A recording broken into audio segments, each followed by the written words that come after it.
That game is going to be packed in the Thomas and Mack Center tonight. Like, that will be close to sold out tonight in the Thomas and Mack Center. It's already sold out. It's already sold out? Tickets are, I mean, up to $400 already. It's going to be wild in there for a summer league game where only 2 guys are on the shelf. For Zion to become a star, it's the same with every other player that gets drafted high. The jump shot. Like, how effective is he from three-point range? Because I like it. He's not in the courting, dating, and everything. Listen, just go right let's to get it. to the business. Well, like that's it. Like that's what it boils down to. Like I think he's physically going to be impressive. I think defensively he's going to be impressive. I think athletically he already is impressive. But can he develop that type of range? Now we assume that you can spend some time as a stretch 5. That's what a lot of scouts have told me, that they will see Zion playing the 5 at different points in his career. If he can step out and at least be a threat. Doesn't have to be this effective, like 40% three-point shooter, but if he can be a threat from three-point range, his athleticism is going to make him downright dangerous. So to me, it just boils down to, can he be a dangerous three-point shooter? So the stretch 5 thing, I would take some issue with those scouts to a degree, because he is not. I compare him to Blake Griffin at times as far as his game coming out of Oklahoma, the athleticism, big body, but he's 3 inches shorter than Blake. I mean, Zion's 6'7"-ish. And so I know Draymond plays the 5 at times. Draymond is also, though, has all-time defensive instincts that help him. He makes the play before he can make the play, despite his limited athleticism and height. So I don't know how much 5 you could see him play in big spots. But I agree with you, that's the part of his game that needs to be rounded out. Now, he doesn't come into the league with no jump shot whatsoever. This isn't Giannis, but Giannis, by the way, was the 15th pick, the 14th pick. He did not have the hype. He was 6 points a game his rookie year, and he was rail thin. This isn't Ben Simmons, a guy who refused to shoot in college just like he has in the NBA. We saw Zion have a passable set shot at Duke, that three-point shot in the low 30 percentages. Now, he's going to have to change that shot. That set shot he's not going to be able to get off in the NBA.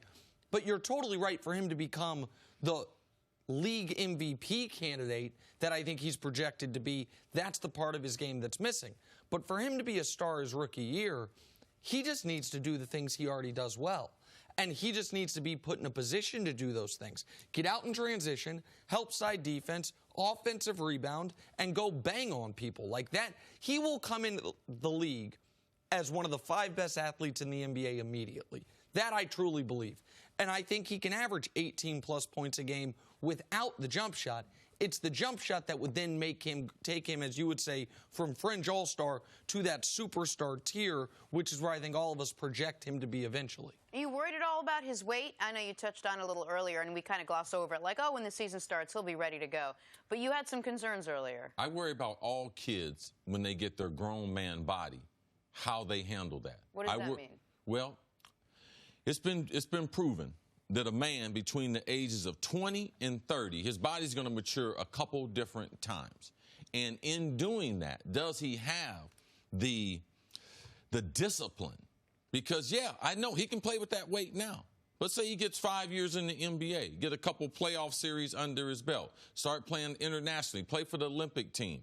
You know, can he start to handle it when he gets in his mid-20s? Charles Barkley would have been a better player if he could have stayed in shape. Shaq, he'll tell you, he would have been a better player. He would have had less injuries if he would have been at a comfortable playing weight. We've seen other great players where they don't manage this part. This is just as important as his jump shot. The one thing I do disagree with you at, right now, if Zion is on the basketball court, you cannot run up on him because you know he will explode past you. So that set shot is going to be the first thing that's available for him outside of getting outside in transition. I do believe we're going to always watch Zion. We have to watch him, though, as a developing player compared to the first-round pick. Because look at the other players, the expectations we put on that #1 pick. But ultimately, if you're just trying to listen, one thing, Mannix got it from the beginning. All the rest of this is just, I'm not trying to say the same thing as him. I'm not trying to say the same thing as someone else. If he does not develop a jump shot, it will be hard for him. Nick Saban talks about the different levels of development, and a lot of people get satisfied with being good.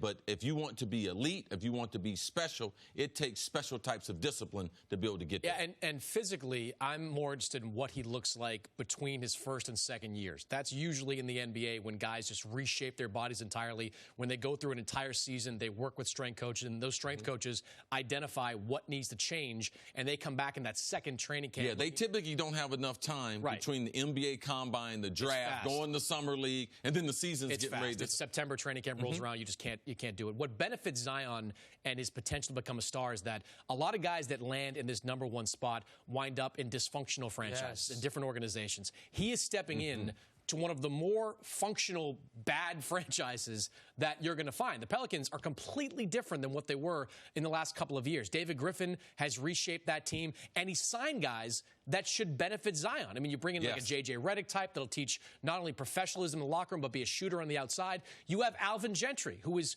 a disciple of the Mike D'Antoni offense, who's going to play up and down and play to the strengths of Zion Williamson. I think his growth and his ability to become that superstar is going to be accelerated greatly by the fact that he's with that team and with the structure that it provides. 2 quick points. One on that. Cris said, you said it before the show, and I was trying to think since then, does he walk into the best position a #1 overall pick has walked into since Duncan with the Spurs? As far as infrastructure, coach, GM, and roster, where you are usually have the #1 overall pick because you were a travesty, because the team was awful. There's the rare instance where the Magic get it when they already have Shaq, but that's once a generation, if that. The other part of this that I want to add, he will come into the league better defensively than any player that I can remember that was not drafted just because of defense. You have a guy like Michael Kidd-Gilchrist, drafted #2 overall, saying he'll figure out he's drafted only because of what he was defensively. Zion's drafted because he's such a great offensive player, but usually rookies are in totally over their head defensively. I don't think that'll be the case for Zion. I think he will be a positive defender on the weak side from day one. Also watch tonight, and it's just something people just take for granted. Watch the energy Zion plays with. Every game I've ever watched him play, high school, be in college, anything, he always plays with a high level of intensity. Going after rebounds, trying to block shots, out in the fast break. That's one of those special qualities that I believe we see first time tonight, and it continues throughout a great NBA career. Quickly, to your point about the defensive aspect, offensively, he's going to benefit from Alvin Gentry. Defensively, the Pelicans have an assistant, Darren Erman, who's one of the best defensive assistants in basketball. He is going to bring out, I think, a lot of the pluses in Zion defensively. Thanks for watching. Subscribe here to get the latest from the show. Also, be sure to check out more of the best clips from First Things First, or go watch a few segments from our other shows on FS1.